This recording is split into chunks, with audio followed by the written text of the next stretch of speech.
Hello and welcome, my name is Crash and we are currently in the middle of what might just be the final batch of weekly Shonen Jump of the year, and it counts 4 new manga. Normally I would do a single video for the entire batch, but we are trying different things, so today I'm going to be talking about the first 2, and at the end of the batch I'm going to do another video talking about the final ones. But before we jump into the first manga, I do want to talk about that number, 4 new manga. This is not the first time we get a batch of 4, as a matter of fact the last time we get one was the first time I covered a batch in one of my videos. That was the batch where we had the Elusive Samurai, Itel C, Witch Watch, and 9 Dragons Ball Parade. That was almost 2 years ago, and I think there's a good reason why we spent so long without another batch of 4 titles.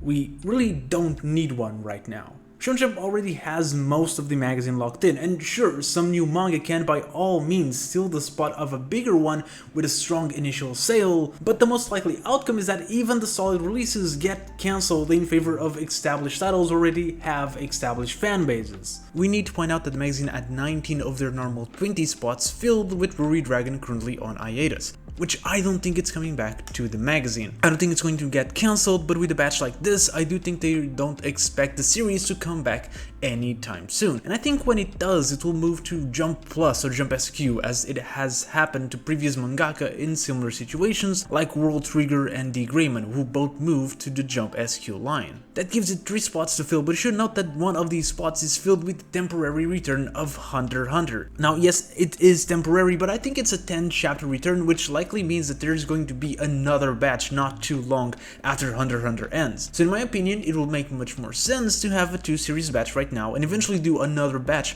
by the time where Hunter x Hunter eventually ends. But that's how I would do the thing. It's clearly not how Shueisha thinks it's best. But all of this is really just to highlight the fact that at the end of the batch we're going to be having 22 titles, when most of the time the magazine runs with only 20. I think that amps up the chances of all of these manga getting cut short, or at the very least that more cancellations are coming our way. It's going to be hard mode for this batch, but with that said, I do think it started with a bang with 2 very unique additions to the roster. The first one of which is the Ichinose family's Deadly Sins by Titan 5.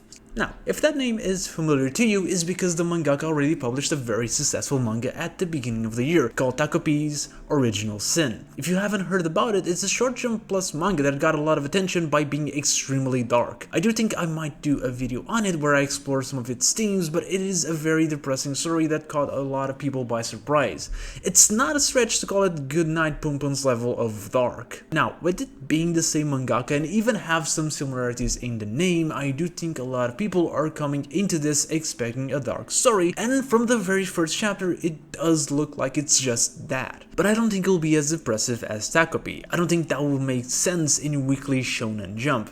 That the magazine allows some level of dark and sad themes and some level of gore. It's not as childish as a lot of people paint it to be, but at the end of the day, the target demographic is still younger than the one from Jump Plus. So anyways, the story. This manga is about Tsubasa Ichinose and his family, as you may have figured it out, as they wake up after a road accident that leaves them without a single memory of their past selves. The first half of this chapter involves getting to know the family members. We have Tsubasa, the main character, his younger sister, his parents, and his grandparents, to a total of 6 amnesic characters to keep up. They mostly figure this information out thanks to the help of doctors and documents, and it's now their job to get some memories back of their times together. The manga here does tackle some interesting ideas, like for example having these characters deal with the fact that they are a family and should try to act like one, despite the fact that mentally they are meeting each other for the very first time. As a way to recover memories, Tsubasa suggests that they all try to imagine pleasant trips with each other in hopes that they will somehow hit a real memory, but his little sister Shiori does not seem to be enjoying the idea, and actually seems to be pretty down the entire time, which, you know,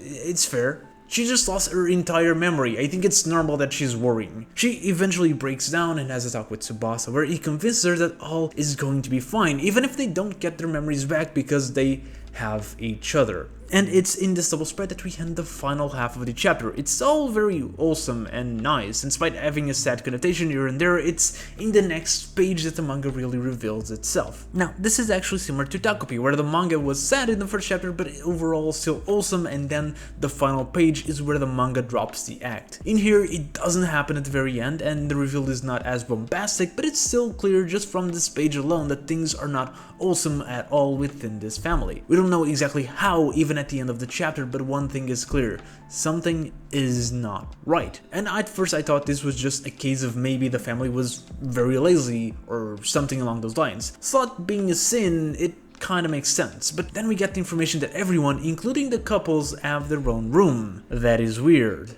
When Tsubasa eventually enters his room and we see that his walls are covered with the kanji for dai, we understand fully that there's very dark cracks within the family itself, and that maybe uncovering their memories may not be the best thing at all. It tries to find out what the rest of the family has in their rooms, but no one is ready to reveal that information just yet. And as we end the chapter with a double spread of the entire family with one open seat, maybe there's a seventh family member, and maybe all of them represent one of the 7 deadly sins. Speculation, of course, but that is the name of the game with this manga. The mystery of the family's past is the most interesting part, and of course the main drive of the manga. I do expect it to have a fair share of shocking twists, at least Takabe had a good amount, and Ichinose does seem to be made for the same kind of audience at the very least. There's more comedy to it, which it's done in a way that it fits. It's not a gag manga, and honestly, it's also not any of the main genres of Jump.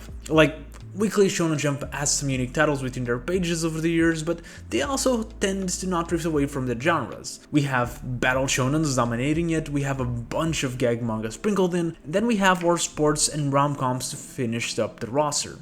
Occasionally we have non-sports sports manga like Bakuman, Akane Banashi, Act Age. I've actually done a video that tackles this style better. And then of course we have our mental battle manga, things like Death Note, The Promised Neverland, Super Smartphone, and seemingly the next manga we'll talk about in this video. 99% of Jump titles will fit one or more of the 6 umbrellas, but Ichinose is the 1% that isn't really any of them. And I think that's both great and a problem. You may think that's really good to bring new audiences, and sure, especially with a more recognizable name, that may happen.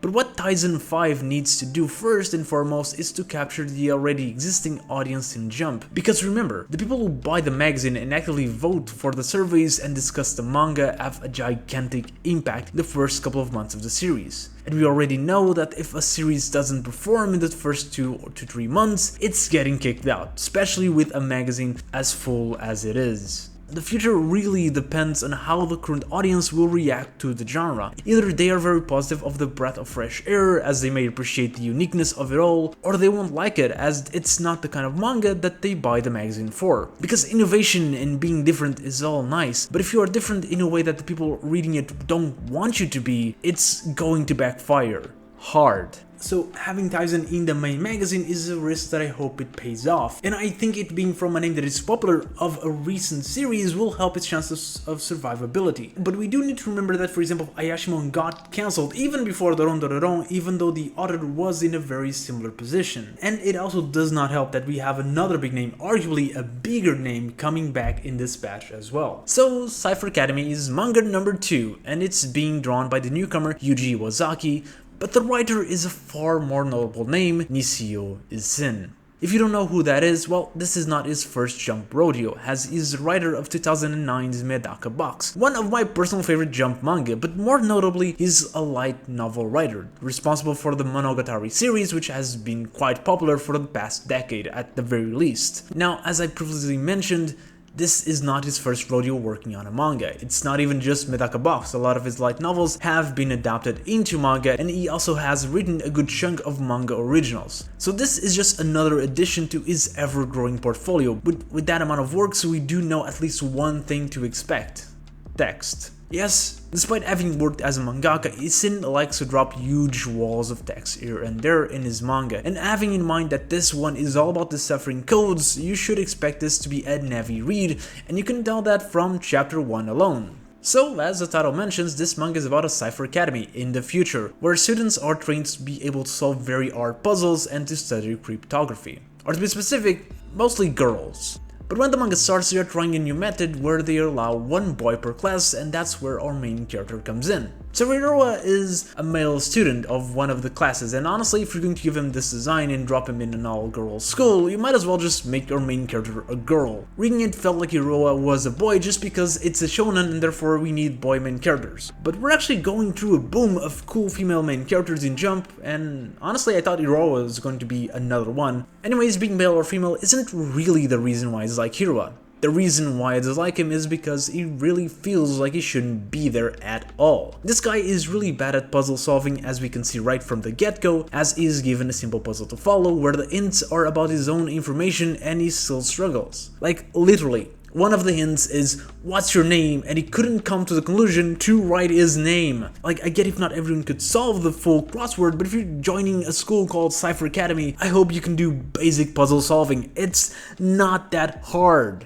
It's in trying to solve this puzzle that he finds himself between two girls, one that runs into the library to hide, and the seeker who just happens to be a super smart classmate of Hiroa. Now, this classmate is clearly a douche, so Hiroa decides to take the side of the fleeting girl and hide her. To thank him, the girl, Kogoe, gives him a pair of glasses. At first, the glasses look normal, but as we are about to find out, they are anything but. The next day, Hiroa has the puzzle solved, and that caught the attention of Douche Girl, who together with her douche friends decide to gang up on our main character. Douche Girl does not believe that Hiroa solved the puzzle alone and concludes that help must have come from Kogoe. To prove her theory, she challenges Hiroa to solve a cryptogram, saying that if he doesn't, he'll be forced to be her manservant. They even have the Malfoy "choose your friends wisely" pata squeezed in there, which I find hilarious. Hiroa puts the glasses on, and turns out that the glasses kinda have the power to help solve these puzzles. I'm not 100% sure how it works, it just glows, and that helps. But with that help, we are given an explanation of the solution, and then the chapter ends, but not without one final twist.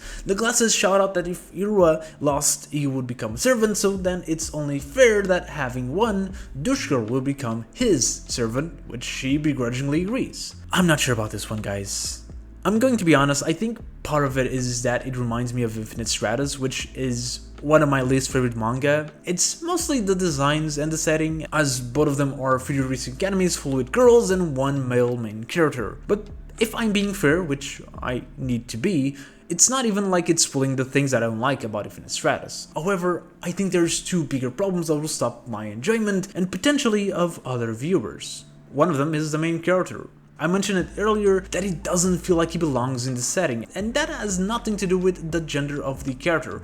Rather, it's the fact that he has no aptitude for it, nor any desire to have it. And most main characters either have at least some abilities in whatever task the manga is about, or at the very least, they are bad but they really want to be good at it. Even Hiroa's acceptance into the school feels weird. The entire setting looks like a very prestigious school where rich people and geniuses run amok, where classes are even harder than normal high schools, but Hiroa was accepted because there are no entrance exams, in a country where every single school has them. It makes no sense to me.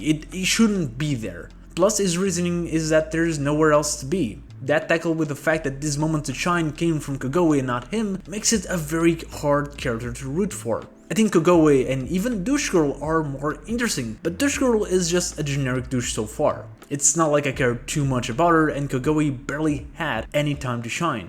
Besides that, in a problem that is not really Isin's fault, it seems like the puzzles are going to be very heavily based on Japanese and kanji. It makes sense, it's not a thing that I should complain about, and it's not necessarily a thing that will hurt the sales in its own country, but I do think it's important to mention to you guys. The main puzzle of this chapter is barely understood in English, and the reason for it is because the solution involves knowing kanji and the Japanese prefectures. It's not necessarily a solution that is very fun for the English reader to read, and I fear that that will be the case for most puzzles going forward.